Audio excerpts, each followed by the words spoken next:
Welcome to Break It Up, a lesson on interpreting pictures of fraction, decimals, and percents. Pictures help with understanding fractions.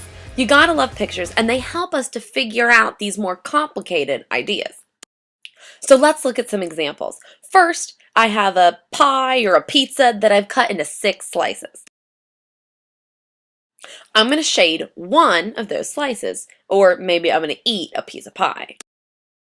How much did I eat? 1/6 of the pie. Now remember, our denominator, the number that's down, tells us how many parts are in the whole, and our numerator, the number on top, tells us how many parts are shaded. Now we know if 1/6 is gone, I have 5/6 left. Altogether, there are 6/6 in the pie. Let's look at another example. Here, I have 5 circles. Now I can take a fraction of those circles. Here, I'm going to shade in 3 of the circles. I have 3 out of 5 circles shaded, so 3/5 of the whole group is shaded. But let's get back to pie. I cut this one into 4 slices. And I ate one big slice. 3/4 of my pie is not shaded. Nobody ate it.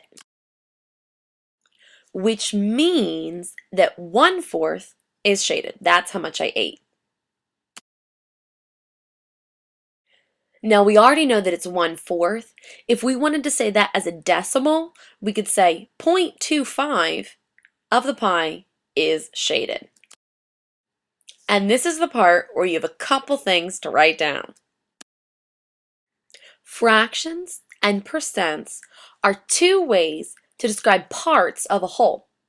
And then write down the example, 1/2 equals 50%.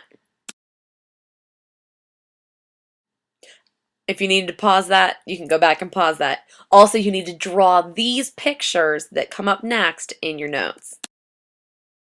100% is the whole thing shaded. 50% is half, and that shows 50% shaded. When I think about percents, I think about cents. Let's talk about money. 100 cents are in a dollar, so 1 cent is 1/100th of a dollar.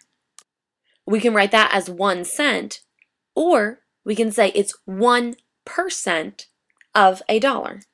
Let's start with a whole dollar bill. This is equal to 100 cents. Now we're getting 50% of it. Oops!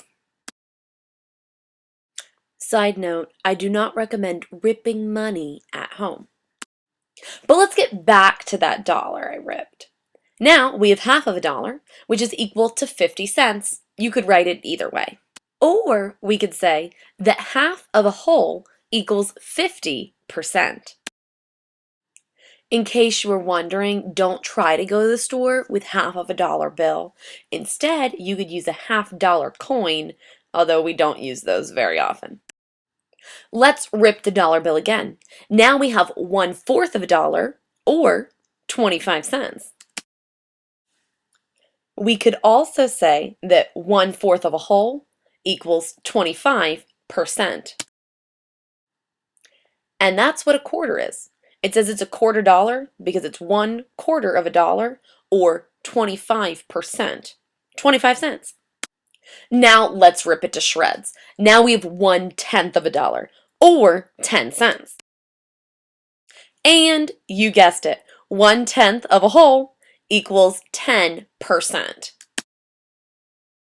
And if you're wondering what happened to the dollar bill, some tape, good as new. Let's look at one last picture. Here I have a square cake, which I'm going to cut in half in a fancy way. I have 50% of my cake. We could also write that as a decimal as 0.50, 50%. Or we could say 0.5. It's still the same thing.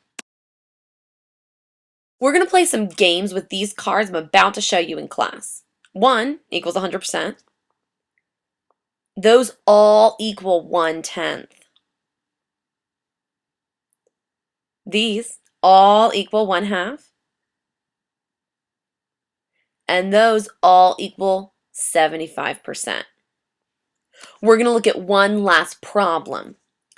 3/4 plus a dime is what percent of a dollar? Let's add up each piece of money individually. So we have 25 cents plus 25 cents plus 25 cents plus 10 cents. We know that if we add all of those up, we get 85 cents. And 85 cents is, you guessed it, 85% of a dollar. And that was interpreting pictures of fraction, decimals, and percents with Miss J. And one last thing, please remember to bring in your notes tomorrow to school. Thank you, and have a great night.